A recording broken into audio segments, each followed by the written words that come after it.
Oi, pessoal. Estamos aqui agora encerrando a primeira parte de Fundamentos que fala do propósito eterno de Deus. Não esqueça, guardem isso, decorem isso. Qual é o propósito de Deus? O propósito de Deus é ter uma família de muitos filhos semelhantes a Jesus para a glória de Deus. Deus te quer como filho dele.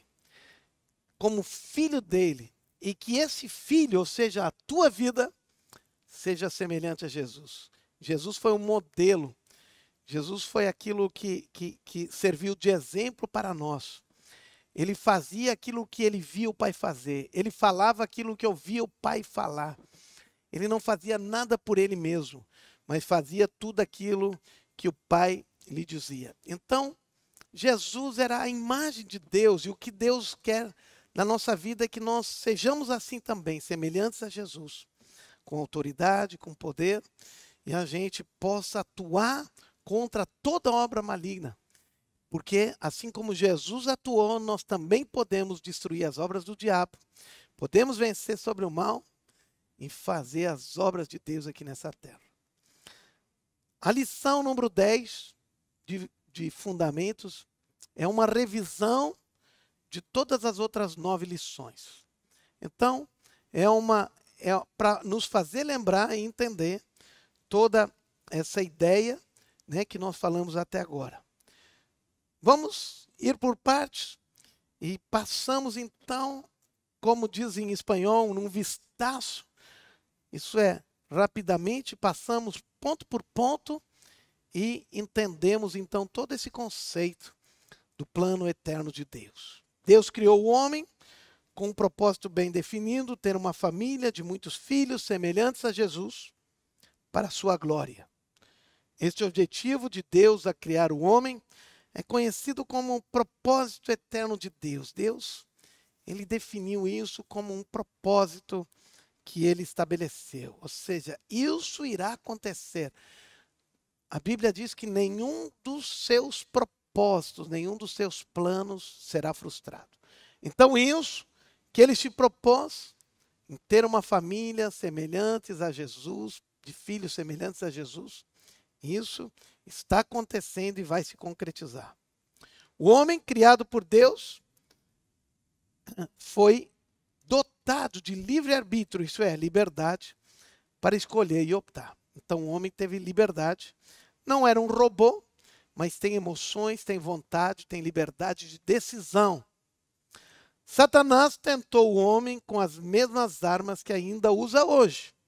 A concupiscência da carne, a concupiscência dos olhos e a soberba da vida. Ou seja, os desejos exagerados, as paixões da carne, dos olhos e o orgulho. Deus, todavia, supre o homem com todas as forças necessárias para o homem suportar as tentações. O homem nunca precisava ceder às tentações, porque Deus supriu ao homem as forças necessárias para vencer. Todavia, Eva poderia então ter evitado pecar, se não tivesse dado atenção para os chamariscos do diabo. Mas assim não fez, cedeu à tentação e pecou. Então Eva acabou pecando, cedeu ao diabo, deu ouvido a ele e acabou caindo no erro. Através do pecado de um só homem, no caso Eva e depois Adão, toda a humanidade foi contaminada e se tornou destituída da glória de Deus.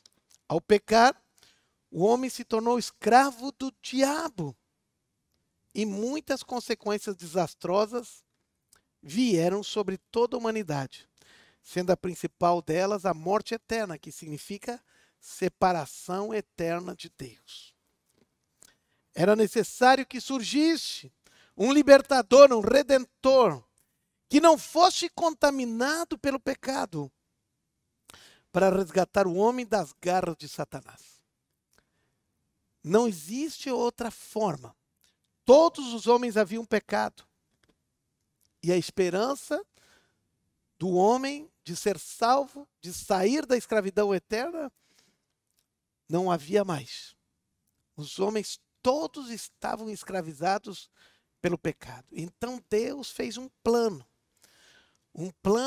fantástico, que Jesus veio como perfeito redentor, porque ele foi gerado pelo Espírito Santo e por isso ele não tinha o pecado original de Adão, ele não tinha o DNA de Adão. E tendo nascido de mulher, ele era um verdadeiro homem. Então ele era um homem, mas não tinha o pecado de Adão. Como Jesus não tinha pecado de nascença, e também porque ele não cedeu ao pecado, porque ele era verdadeiro homem, como ele não cedeu aos pecados de Satanás em sua vida terrena, não poderia ser levado à morte, pois ele não merecia, ele não havia feito nada de errado. Ele pagou, se ele fosse levado à cruz, ele pagaria um preço injusto. E ao morrer, então, Jesus assegurou a libertação do homem, pagando o preço do pecado de todos os homens, porque ele não pagou o preço dele, ele acabou pagando de todos os homens e comprou o homem da sua escravidão. Assim, ao derramar o seu sangue na cruz, Jesus fez expiação pelo pecado do homem, cobriu o pecado com o seu sangue. Não há outra forma de nós resolvermos o problema do pecado, senão somente pelo sangue. Sem derramamento de sangue, não existe remissão de pecados. Então, com sua morte, todos os efeitos do pecado sobre o homem foram eliminados, garantindo a vida em abundância ao homem. Jesus resolveu o problema do pecado e as consequências automaticamente foram resolvidas. Todavia, como o homem tinha livre-arbítrio para escolher em pecar ou não, assim Deus confere liberdade de escolha para o próprio homem decidir se quer ou não ser livre e viver com Deus através de Jesus. Agora, quando nós conhecemos a verdade, nós podemos ser livres, porque conhecimento da verdade nos proporciona a libertação. Quando o homem decide ser livre do poder das trevas, precisa passar pelo processo de salvação, que consiste em fé, que consiste do arrependimento, da confissão e do batismo. A fé tem um sentido de crer, ou seja, de acreditar e de confiar. Com o intelecto se crê nas verdades do Evangelho e com o coração, com a vontade, se confia nas palavras. Então agora nós precisamos entender a obra de Jesus e precisamos agora volitivamente, por uma decisão, decididamente, dizer que eu estou de acordo e vou viver de acordo com essa palavra. O arrependimento leva o homem a mudar de vida, mudar de mente e automaticamente mudar a sua vida também na prática e não mais viver no pecado. O arrependimento e a fé, quando são juntos, são os requisitos para a conversão e para o novo nascimento, que nós nascemos uma nova criatura. E como diz a palavra, se alguém está em Cristo, é nova criatura. As coisas antigas se passaram e tudo se fez novo. A confissão pública é a exteriorização dos novos preceitos, da nova forma de viver, da minha decisão, de um modo de viver assumido pela fé e pelo arrependimento. O batismo é o sinal visível e prático da minha introdução e da introdução de um novo convertido a uma nova pátria, o reino de Deus. Com ele, a pessoa é introduzida na igreja, onde viverá a sua fé. Então, quando nós somos batizados, nós então decidimos a nossa salvação. Decidimos agora que nós vamos viver no corpo de Cristo, na igreja. Muitos enganos são apregoados dizendo que a salvação é alcançada através das obras ou através de outros intermediários, que não seja somente Jesus. Mas isso é uma falácia. Nenhum santo salva, nenhuma obra salva. E Satanás também tenta cegar o homem para que as verdades do Evangelho não lhe sejam apresentadas, ou para que não deposite sua confiança naquilo que foi revelado. Então Satanás sempre tenta obscurecer, fazer com que o homem não entenda, fazer com que o homem não creia, colocar dúvidas, dizer que não é bem assim. Mas quando o homem é salvo, ele creu na obra completa de Jesus, ele retorna ao plano inicial para o qual Deus o criou. Então ele é introduzido a essa família que já tem muitos filhos e continua crescendo, e que cada dia se tornam mais semelhantes a Jesus. E Deus, o nosso Deus, vai sendo glorificado. Agora, para meditar, para pensar e para compartilhar, onde me encontro no plano de Deus e qual é o próximo passo que devo tomar? Aonde tu está nessa caminhada? Agora, depois dessa lição, de tu repassar, ler tudo isso de novo, existe um questionário que precisa ser preenchido. E esse questionário são respostas de cada uma das lições de 1 até 10. Então é necessário que tu revise de novo e que tu preencha isso. Que tu preencha essas respostas e entregue para o teu líder, entregue para aquele que está estudando contigo. Mas é necessário que tu responda o questionário. Não pode ficar sem responder, dizendo, não, eu terminei. Não, não terminou. Se tu não respondeste as perguntas, se tu não respondeste essas 15 perguntas de um questionário, então não terminaste ainda essa primeira parte de fundamentos. Então, foi um prazer nós estarmos aqui nesse dia, falando sobre, justamente terminando e encerrando o conceito do propósito eterno de Deus, que Deus quer ser teu pai, e Ele quer te fazer um filho dele, e isso muda todo o conceito, porque agora nós temos um pai que nos dá identidade, que nos dá caráter, que nos dá segurança, que nos dá esperança, que nos ajuda, que está do nosso lado todo dia que nós necessitamos. Ele diz, eis que estou convosco todos os dias, até a consumação do século.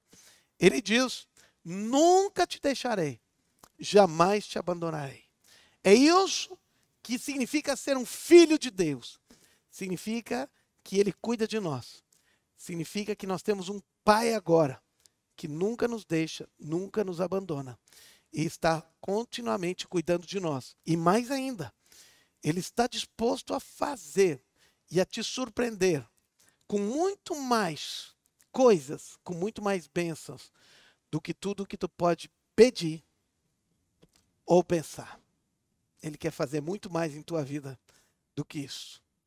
Muito bem, Deus te abençoe e te espero na próxima lição, de onde vamos iniciar a segunda parte de fundamentos. A segunda parte, ela está baseada de como é que nós vivemos a prática da vida cristã. Quais são as coisas fundamentais agora que nós começamos a vida com Deus, como nós temos que viver essa vida.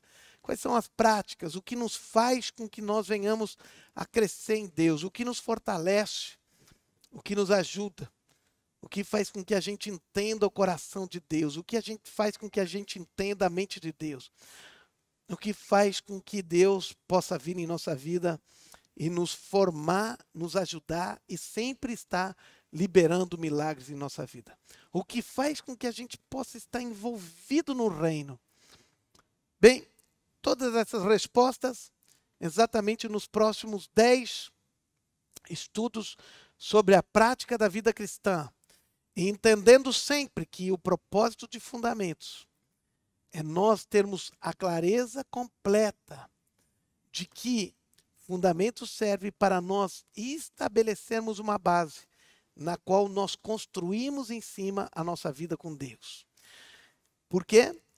Porque nós precisamos ter como base a palavra de Deus, aquilo que Deus ensina. Nós temos que saber que aquilo que é importante, aquilo que é eterno, aquilo que não muda, aquilo que sempre será, é a palavra de Deus.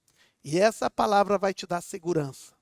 não são meus pensamentos, não são as tradições, não é a história, não é qualquer coisa que a sociedade fala, mas o que te dá segurança, o que dá a vida, e aonde tu tem que colocar, estribar, te firmar como um cavaleiro que está andando de cavalo. E assim a nossa vida, quando andamos de cavalo, vai tantas coisas que acontecem, mas quando nós estamos com os estribos, os pés sobre os estribos, trancamos os pés ali, o cavalo pode cavalgar, pode ir para um lado, para o outro, nós estamos firmes. Assim é a vida daquele que tem o estribo da sua vida, a palavra de Deus. Salomão disse: não se estribem em seus próprios entendimentos. O que ele está dizendo? Não baseiem, não alicercem, não tenham firmeza da sua vida naquilo que vocês acham. A vida de vocês deve estar alicerçada na palavra de Deus. A palavra de Deus deve ser o alicerce da tua vida. Como é que eu vou viver? Qual é a decisão que eu vou tomar? Eu devo ou não devo fazer isso? A resposta disso está na palavra de Deus. Então, a palavra de Deus precisa ser essa base da tua vida. Deus te abençoe. Até a lição número 11 com a prática da vida cristã.